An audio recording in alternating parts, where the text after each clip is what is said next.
Estimado hermano católico, quiero que este video sea solo para católicos, de verdad.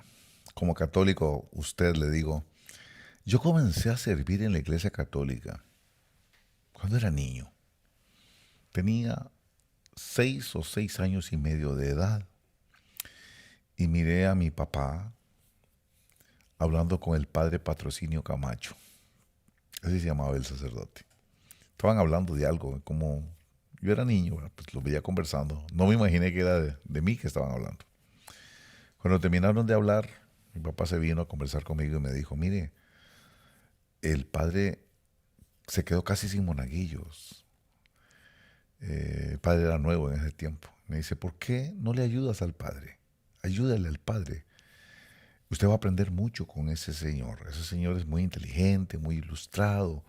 Te va a servir estar con él. Y me animó a que yo le ayudara. Yo al principio de mala gana. Y es porque yo nací en una comunidad indígena y sufría mucho en la escuela. Estaba empezando a ir a la escuela. Sufría de racismo. En aquel tiempo, ahora no, pero en aquel tiempo, en Costa Rica, país donde nací, se practicaba el racismo en cuanto a los negros y en cuanto a los indígenas.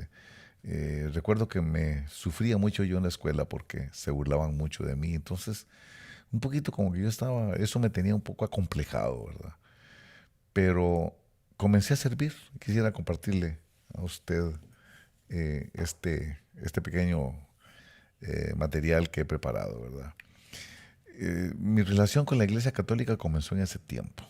Tenía yo, repito, entre 6 y medio años de edad, no recuerdo exactamente la edad, pero ahí comencé. Bueno, aquí digo yo que todo comenzó con mi mamá, ¿verdad? Porque nací indígena, como usted puede ver a mi madre ahí, y eso me costó pues mucho sufrimiento porque en aquel tiempo se burlaban de mí demasiado en la escuela. Y eso me tenía un poquito pues resentido con la comunidad blanca y toda esta cuestión, ¿no? Pero desde este tiempo comencé a servir. Eh, Había otros compañeritos, eran muy pocos. Creo que eran, cuando yo comencé eran como dos nada más, después quedó uno nada más. Pero bueno, ahí comencé yo a servir más o menos de esa edad y fue introducido en todo lo que es la vida eclesiástica, poquito a poco, en esa parroquia que usted está viendo ahí, se llama la parroquia San Vicente de Paúl, en el Valle de la Estrella, en aquel tiempo. En esa parroquia yo me casé con mi esposa Jania y ahí también empecé a servir. Ahí comencé a servir. Cuando yo comencé a servir, la iglesia no era así como usted la está viendo ahí. Era una todavía mucho más humilde, mucho más sencilla, ¿verdad? Pero ahí fue donde comencé, en el Valle de la Estrella, en la parroquia San Vicente de Paúl, en la provincia de Limón, en Costa Rica. Ese padre se llamaba ahí, como lo está viendo usted, Patrocinio Camacho fue el primero. El último fue el padre José Luis Cascante. Pero comenzamos con el padre Patrocinio y él nos introdujo a este grupito en lo que era la oración, en lo que era el servicio en la misa, en lo que era la credencia. Él insistía mucho en la credencia y nos fuimos preparando poco a poco hasta llegar en ese tiempo a ser monaguillos. Ser monaguillo era interesante. Creo que en cierta forma cambió mi vida. ¿Por qué? ¿Por qué la cambió? Porque ya la gente no me empezó a ver a mí como el indígena ignorante, el indio piojoso, el indio hediondo, como me decían algunos en la escuela. Es fuerte la discriminación para los indígenas en aquel tiempo era, ¿verdad? Ahora ha cambiado Costa Rica, ha cambiado mucho, pero en aquel tiempo, ¿verdad? Así que cuando ya me veían sirviendo de esa manera que usted ve ahí, empezaron a cambiar las cosas. La gente me empezó a decir el padrecito y empecé a gozar de la simpatía, especialmente de los ancianos, las personas mayores. Muchas veces andaba yo ya en otras cosas mías particulares y de pronto algún viejito me llamaba y me regalaban un 5 o un 10, que son unas moneditas pequeñas de Costa Rica. A veces me daban una peseta, son 25 centavos, como un quarter aquí en los Estados Unidos. Me daban una peseta y con la peseta podía comprar yo helados y galletas y chicles y comprar muchas cosas, ¿verdad? Una peseta. Me llamaban y decía, padrecito, padrecito, venga. Me dice, tome, hijito, y me ponían en la mano, ¿ve? Y entonces yo empecé a darme cuenta que era bueno servir en la iglesia porque de alguna manera me tomaban cierta consideración al punto de que ya no me veían por la raza, ya no me veían porque yo era un indígena, sino que ya me veían a mí como alguien que estaba sirviendo en lo sagrado, en las cosas de la iglesia, ¿verdad? Entonces todo esto nos ayudó a ir superando un poquito esa situación del racismo, colaboró en ese sentido, ¿verdad? Pero también nos introdujo en ese mundo de lo eclesiástico como niños, una preparación, una colaboración y tratábamos de invitar a otros amiguitos a que pudieran unirse y para no estar solos nosotros.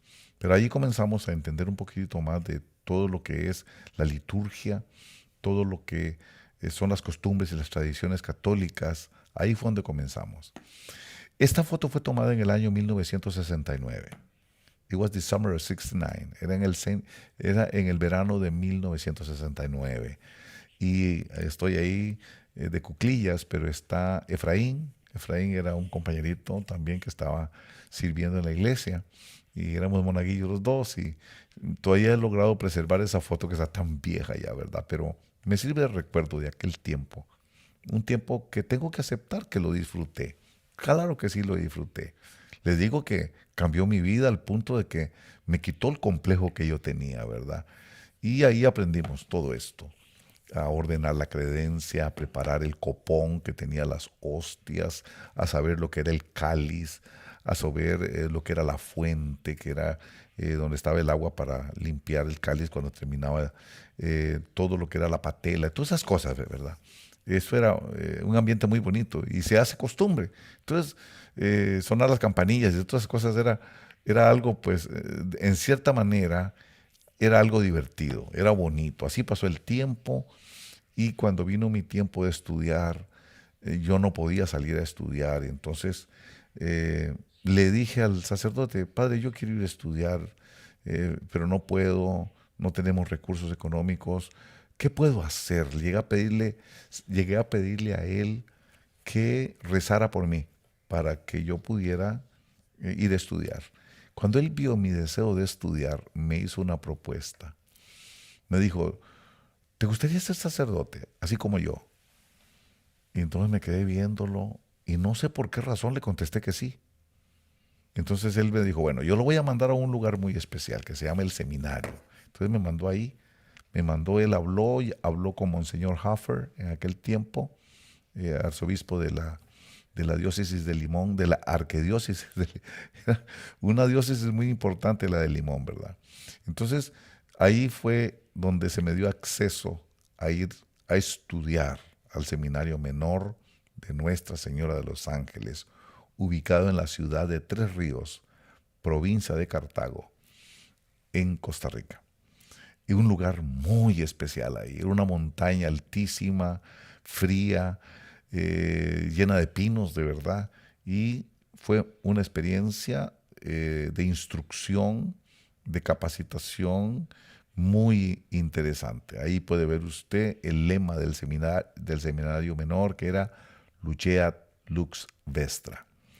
Ahí comenzamos, ¿verdad? Y ahí pues empezó mis experiencias yendo a distintas catedrales, a ver iglesias grandes que yo no había visto nunca, pero también a servir, a entender lo que era servir. Y yo recuerdo que en el cuartito de los monaguillos había una leyenda que decía el gozo de servir. Ahí fue donde empecé a entender que servir era un gozo. Ahí usted puede ver eh, una ilustración de lo que era para un niño estar involucrado en todas estas cosas, estar involucrado como monaguillo, haciendo una misa y saber qué es lo que hay que hacer. Toda esa instrucción la recibimos. Empecé a ver esa vida de seminarista, esa vida de estar recluido, internado en un seminario, en un seminario donde solamente se jugaba, se comía y se estudiaba. Se iba a misa. Misa en la mañana, misa a las 5:30 de la mañana y misa a las 7 de la noche. Eran 2 misas al día, pero además de la misa era estudiar, fundamentalmente estudiar, una pinacoteca, una biblioteca extraordinariamente hermosa con una serie de libros difíciles de encontrar, libros rarísimos, pero aquello fue un mundo de intelectualidad para mí en aquel tiempo, ¿verdad? Como monaguillo, ¿verdad? También, pues, a entender un poco lo que era la liturgia, estar involucrado en todo este mundo de lo que es el sacerdocio católico. Ahí fue la cercanía. Tengo esa fotografía porque eh, a veces no podíamos tener una sotana y siempre los del seminario mayor nos proveían, nos daban un poquito de lo que tenían ellos y compartían con nosotros muchas veces su vestimenta porque no teníamos dinero muchas veces para comprarla, ¿verdad? Entonces puede ver usted ahí que estamos ahí en el seminario, casi en la entrada del seminario, eh, tratando pues de darle el ejemplo, ¿verdad? El buen ejemplo. Estas son fotografías muy viejas, no se miran con mucha claridad, son fotos amateur, pero que las he logrado sostener hasta el día de hoy, ¿verdad? Les digo a ustedes que era una vida muy bonita, era dedicada al estudio, jugar fútbol, por supuesto. ¿Quién no juega fútbol en Costa Rica? Todo el mundo, ¿verdad? Y eran momentos así divertidos, era bonito, pero sobre todo la vida de estudio. Ahí es donde aprende un poquito de latín, se aprende un poquito de griego, se aprende un poquito de hebreo. Además de eso, ahí te enseña música clásica, teatro, apreciación artística. Es algo muy hermoso. El seminario católico es algo fantástico, ¿verdad? Algo fantástico. Creo que la gente en general no tiene la idea de qué experiencia más bonita es en cuanto a la preparación académica, ¿verdad? Un seminario. Esto es fantástico. Ese que está viendo usted ahí como mira es Monseñor José Rafael Quirós Quirós. Él es, hoy día ya no es obispo, es el arzobispo de San José. Ya está promovido a arzobispo de San José y él fue compañero nuestro, como lo puede ver usted aquí en esta fotografía. Todavía recuerdo a todos mis compañeros, todavía los recuerdo. Este que está aquí arriba todavía es amigo mío. Se llama Álvaro Esquivel Trejos. Tiene 53 años de ser mi amigo. A veces les pregunto yo a los amigos míos, ¿usted tiene algún amigo de 50 años? Pues sí, yo tengo un par de amigos, incluyéndolo a este, incluyendo a Álvaro. Un amigo, qué bonito es tener un amigo de 53 años, ¿verdad? 53 años de tener amistad. Bueno, aquí estoy yo atrás, chiquitillo, pues todos éramos pequeños, ¿verdad? Y aquí está Quirós Quirós, aquí está el que hoy es arzobispo, es esta persona que está aquí. Este otro que está aquí se llama Jorge Valverde, se llamaba porque ya murió él. Se llamaba Jorge Valverde y fue un periodista muy famoso en Costa Rica. Tenía un programa de televisión bien reconocido y creo que murió de una especie de enfermedad en sus huesos. Pero es este que está aquí, muy famoso, Jorge Valverde. Y este que está aquí, el padre Salas, acaba de morir hace poquito, murió como sacerdote ya, ¿verdad? Y reconozco a todos ellos, este les llamamos Crispín, este otro creo que es Barrantes, este Ramírez, Molina. Recuerdo a todos ellos todavía, ¿verdad? Todavía, lamentablemente, pues no he logrado mantener la misma amistad con todos, pero aquí está José Rafael Quirós Quirós, quizás lo pueda apreciar un poquito mejor aquí, usted obsérvelo, observe usted aquí que este es él, y ahora lo mire como él es el arzobispo de San José, la máxima autoridad de la Iglesia Católica en Costa Rica. Aquí estábamos juntos en el mismo seminario, estábamos juntos en la misma foto, compañeros éramos, jugábamos. Él, Santa María y Ovidio, que está aquí atrás tapado, eran los que atendían la enfermería. Entonces, cuando uno estaba enfermo, José Rafael llegaba, Quirós Quirós le decíamos, nunca le dijimos José Rafael, siempre le decíamos Quirós Quirós. Para cualquier cosa, Quirós Quirós le decíamos. ¿Ve? Entonces él llegaba y nos atendía, era un hombre con una vocación. Verdaderamente, sí tenía vocación. Desde ese principio, desde ese tiempo se le miraba su vocación a él. ¿Ve? Hoy es, repito, el arzobispo de San José, la máxima autoridad de la Iglesia Católica en Costa Rica. Ahí lo pueden ver ustedes. Fue un privilegio para mí poder compartir con todos ellos. También, como yo tenía problemas de tartamudez, los padres me ayudaron mucho con eso y me empujaban mucho a hablar. Y una de las formas que hacían ellos era esto: meterme en concursos de oratoria. No porque yo fuera intelectual, y nada, no, sino para forzarme a tener que hablar. Entonces, tuve esas experiencias, ¿verdad?, de poder representar al seminario menor en algunas gestas, en algunos concursos ¿cómo se llama?, de oratoria, y en nos tocó salir en la primera plana de La Nación. En Costa Rica, salir en la primera plana de La Nación es el periódico más importante de Costa Rica. Existen otros, La República, y hay varios, ¿verdad? Pero en mi tiempo La Nación era top of the line, era el más importante, y salir en la primera plana de La Nación no era cualquiera. Pero nos tocó, bueno, ya las cosas que Dios ha preparado para nosotros, ¿verdad? Nos tocó esa experiencia maravillosa. Finalmente, pues, nos graduamos ahí sacamos nuestro bachillerato en letras, y fue una experiencia muy agradable estar en el seminario. Una de las cosas que más me gustó en el seminario fue la biblioteca. Tenían una pinacoteca tan extraordinaria, con libros rarísimos, con libros que uno le cuesta encontrarlos en otras bibliotecas. Ahí los encontrabas, ¿verdad? Y esto para mí fue muy bonito porque uno tenía todo el día para leer, todo el día para estudiar. Era toda nuestra vida nosotros: jugar, estudiar, comer, ir a misa. Eso era todo lo que teníamos que hacer. Y entonces fueron años de capacitación, y había que tomar la decisión.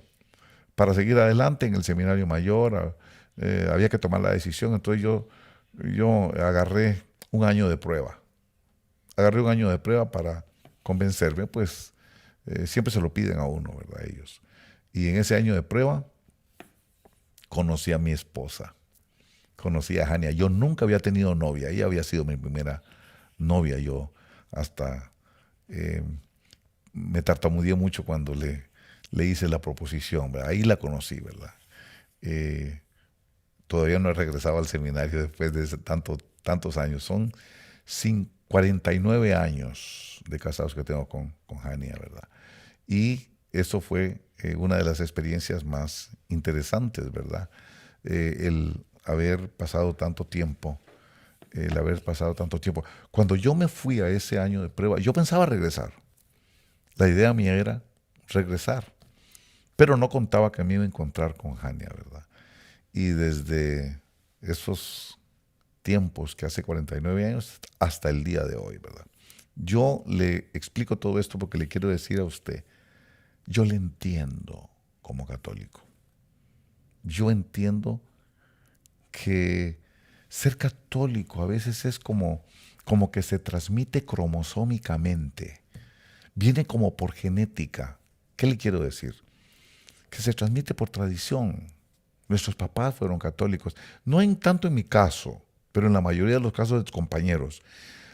El tatarabuelo, el abuelo, el bisabuelo y todo eso. Y entonces nosotros seguimos la religión de nuestros padres. Son cositas interesantes. Nuestros hijos heredan el idioma y la religión. Uno es católico por tradición, no tanto porque uno entiende, no tanto por convicción personal, sino porque uno, desde que es niño, empezó a practicar una tradición, una costumbre religiosa. Y yo recuerdo todavía, me acuerdo de algunas tradiciones, como por ejemplo el rosario. Yo me hice experto en el rosario. Yo recuerdo que me aprendí el rosario, y cuando el padre se dio cuenta que yo me había aprendido el rosario, en alguna oportunidad se enfermó, algo le pasó, y me mandó a mí a rezar un trisagio porque se había muerto. Era una vela, era un muerto que había. Alguien se murió y había que hacerle la vela. Yo no sabía que era eso. El padre habló con mi papá me dio permiso. Estaba niño. Y fíjese que cuando fuimos a la vela, yo me recé el trisagio, me lo sabía, y quedé muy bien en eso, ¿verdad? Pero descubrí algo que para mí fue fantástico, que después de haber rezado el trisagio, seguía la fiesta.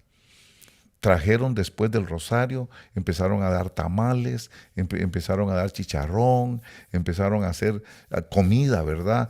Trajeron una cimarrona y empezó, es más, hasta chirrite llevaban. Chirrite le decimos nosotros al guaro de contrabando, al que hacen ahí en la montaña.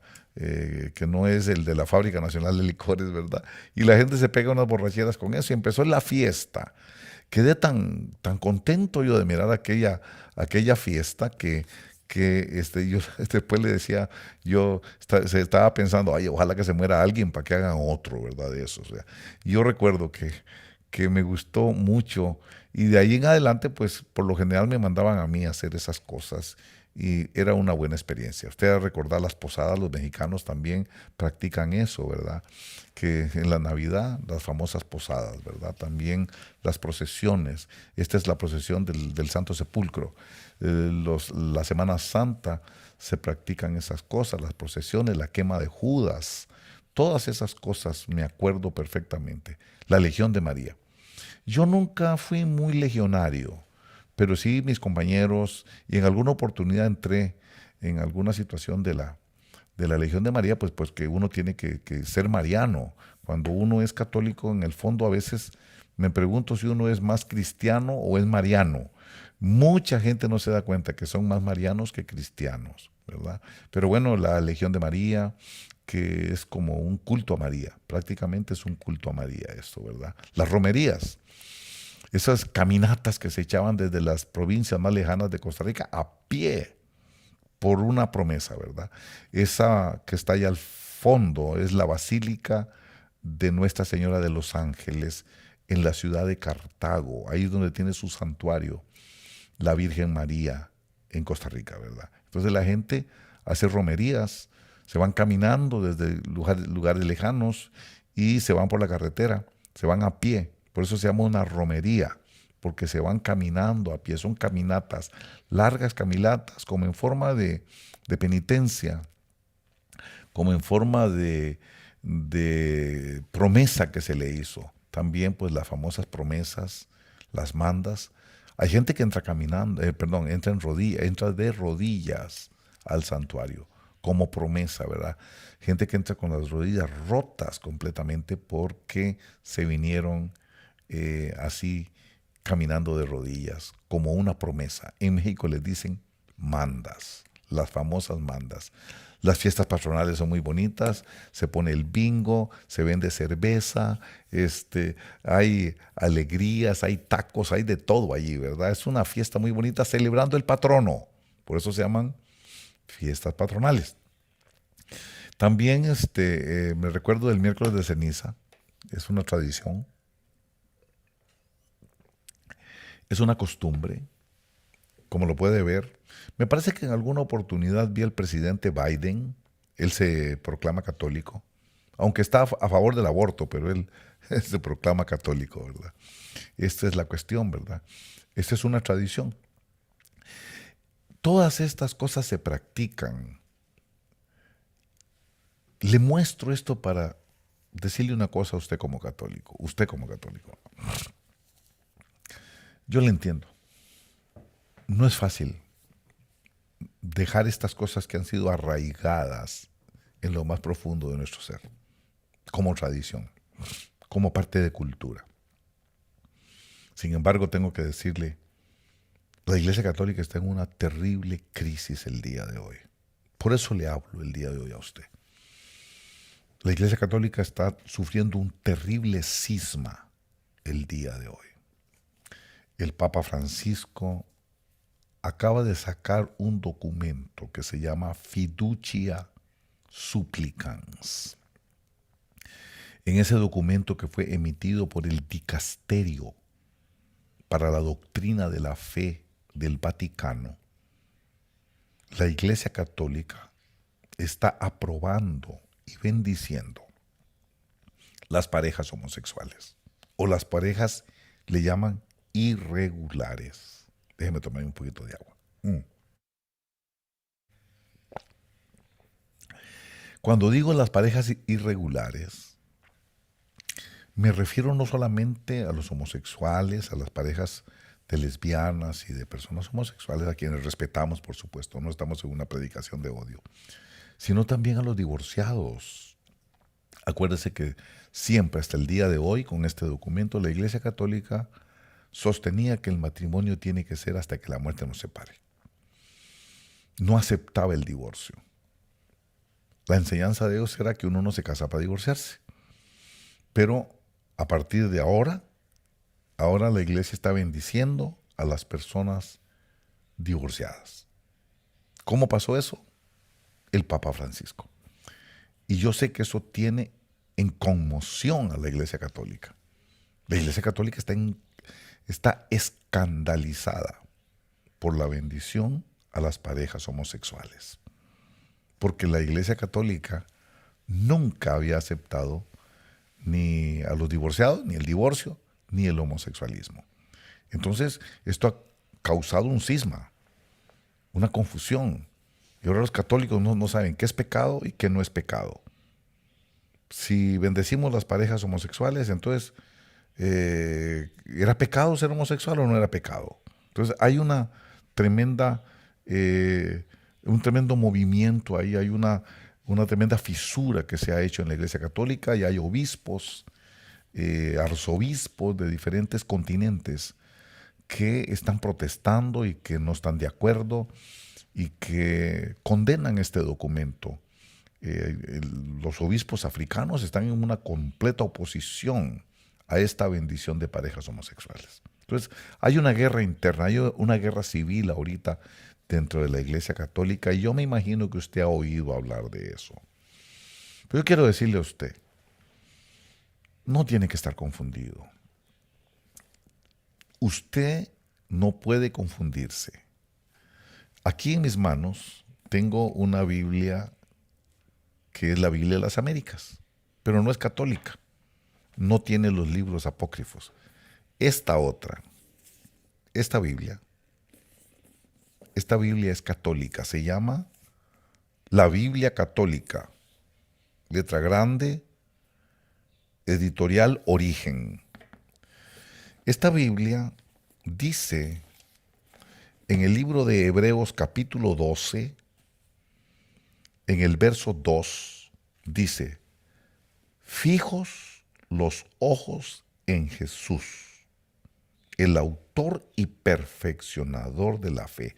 Esta otra dice: puestos los ojos en Jesús, el autor y consumador de nuestra fe. Pero me gusta esta otra católica. La católica me gusta porque dice: fijos, no hay ni que parpadear. Fijos los ojos en Jesús. ¿En quién tiene fijos los ojos usted? ¿En los hombres o en Jesús? ¿En el mundo o en Dios? Aquí recomienda: fijos los ojos en Jesús, autor y perfeccionador de la fe. Por eso no hay confusión. No puede haber confusión si usted tiene fijos los ojos en Jesús. ¿Qué dijo Jesús de esto? ¿Qué dijo Jesús de las parejas homosexuales? ¿Qué dijo Jesucristo de la bendición de los que se divorciaron, de los que abandonaron su pacto original? ¿Qué dijo Jesús? Y quiero llevarle, para contestar esta pregunta, quiero llevarle a usted al libro de Mateo capítulo 19, Biblia Católica. Capítulo 19 de Mateo, usted va a ver en el verso 3 que dice: se acercaron unos fariseos y para ponerle a prueba, le preguntaron: ¿puede uno separarse de su mujer por cualquier motivo? Esa palabra separarse en estas otras Biblias dice divorciarse. Se traduce como divorciarse, separarse también. Está hablando del divorcio. Es como que está diciendo, ¿puede uno divorciarse de su mujer por cualquier motivo? Aquí dice, ¿puede uno separarse por cualquier motivo? Jesús respondió. Por eso la pregunta es, ¿qué dijo Jesús? Son dos preguntas. ¿Qué dijo Jesús de los homosexuales o del homosexualismo? ¿Y qué dijo Jesús sobre el divorcio? Y aquí responde. Dice, Jesús respondió, ¿no habéis leído que el Creador desde el principio los hizo hombre y mujer? Y que dijo, por eso dejará el hombre a su padre y a su madre y se unirá a su mujer y serán los dos uno solo. Yo no sé si reparamos un poquito más despacio. Dice, por eso dejará el hombre, varón, a su padre y a su madre y se unirá a su mujer. ¿Qué está diciendo Jesús? Jesús está diciendo que la pareja tiene que ser hombre y mujer, varón y hembra. Eso es lo que él está diciendo. Él está definiendo que la pareja cristiana es un hombre y una mujer. No es el homosexualismo. Es varón y hembra, un hombre y una mujer. Y sigue diciendo aquí, dice en el verso 6, de manera que ya no son dos, sino uno solo. Por tanto, ahí viene el matrimonio, por tanto, lo que Dios unió, que no lo separe el hombre. El matrimonio es indisoluble, excepto por una condición que es la infidelidad. Es la única razón. Eso lo explica en el capítulo 5 de Mateo. La única razón para divorciarse es la infidelidad, nada más. Pero si no hay infidelidad, ninguna otra razón es una causal de divorcio o una causal de separación.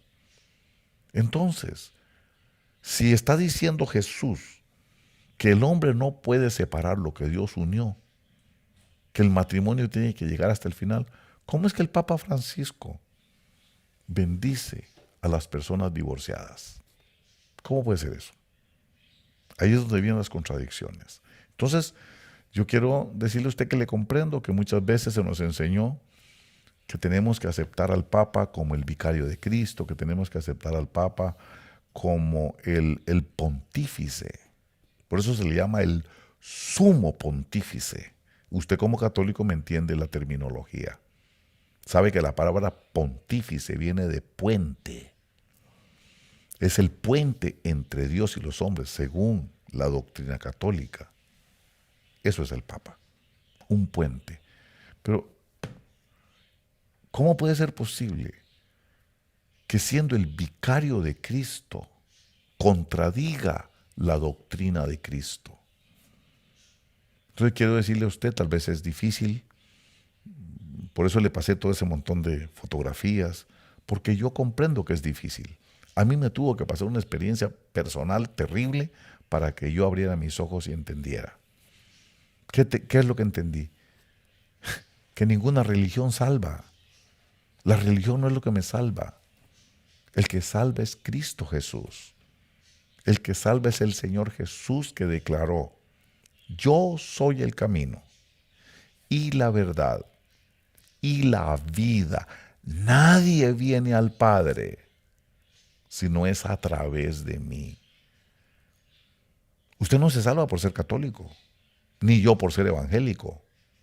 Usted se salva por creer en Jesucristo.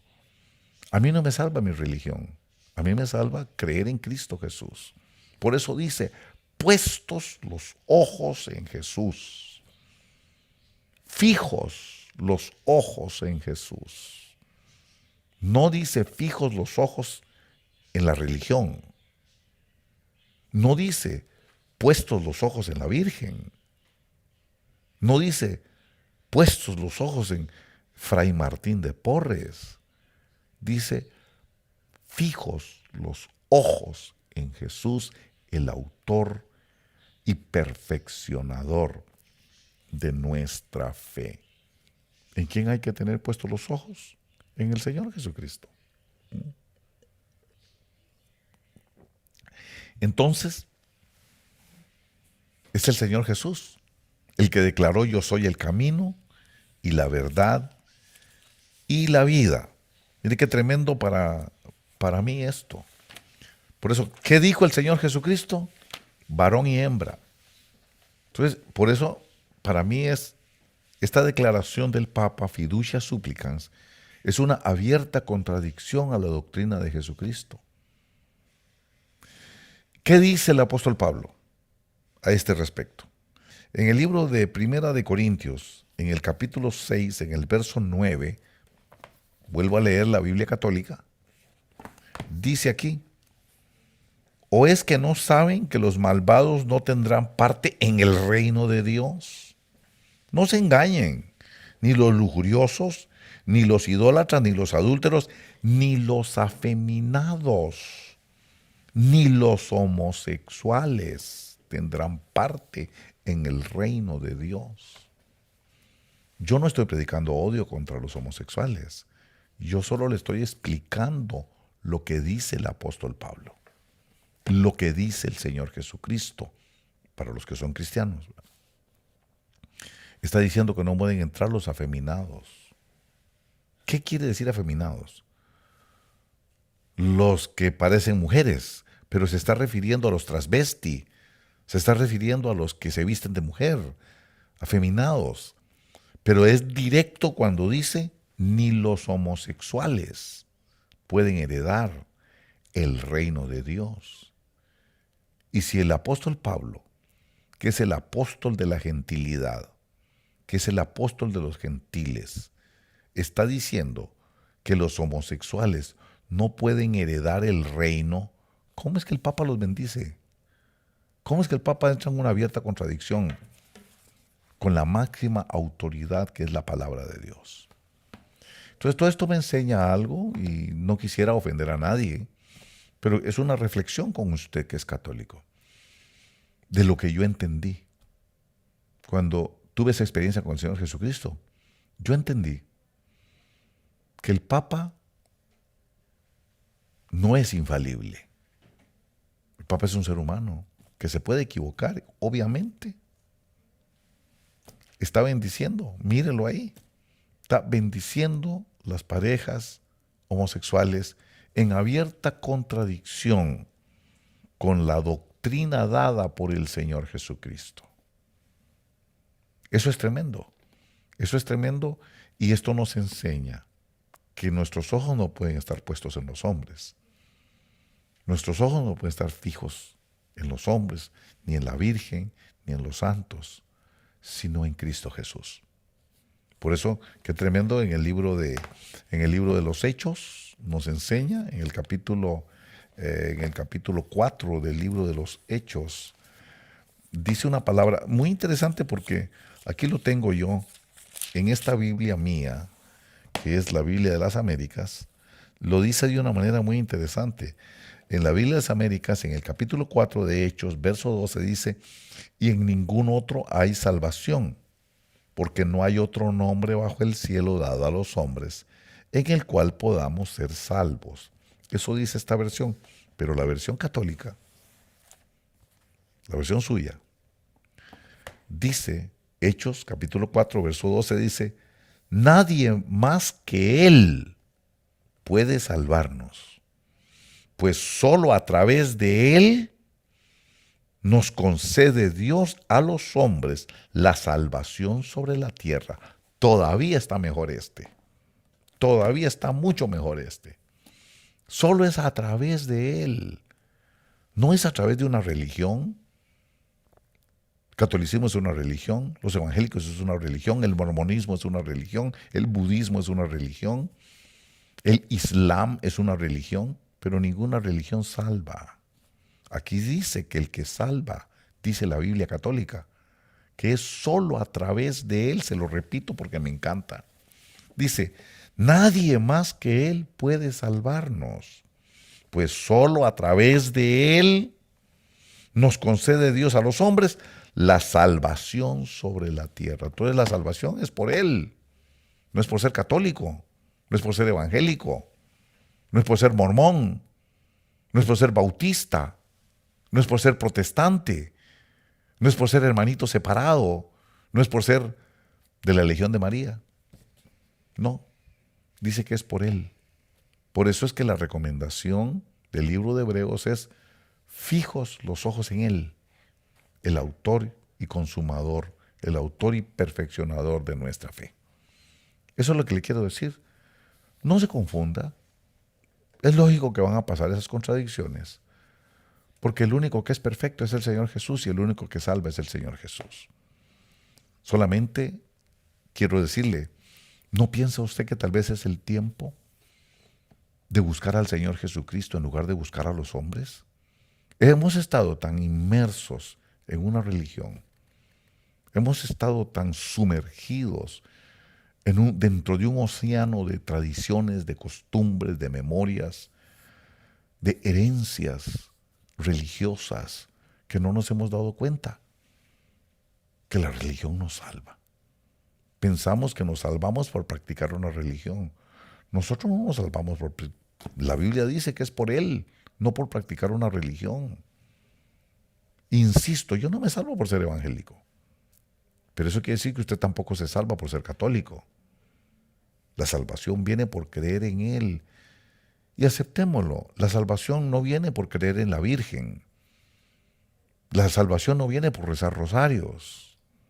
La salvación no viene por hacer misas de cabo de año. La salvación viene por creer.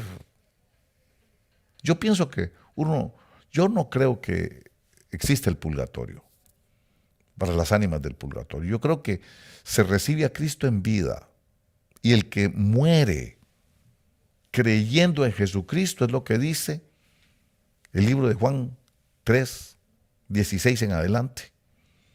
El que cree en Él es salvo y el que no cree en Él ya ha sido condenado. No existe purgatorio. No hay purgatorio. El que cree en Él dice que es salvo y el que no cree en Él dice ya ha sido condenado. Juan 3, 16 en adelante. Porque de tal manera amó Dios al mundo. Juan 3:16. Porque de tal manera amó Dios al mundo que ha dado a su Hijo unigénito para que todo aquel que en Él cree. Y me gusta mucho como lo retrata esta versión. Lo estaba leyendo ahora. Juan 3:16.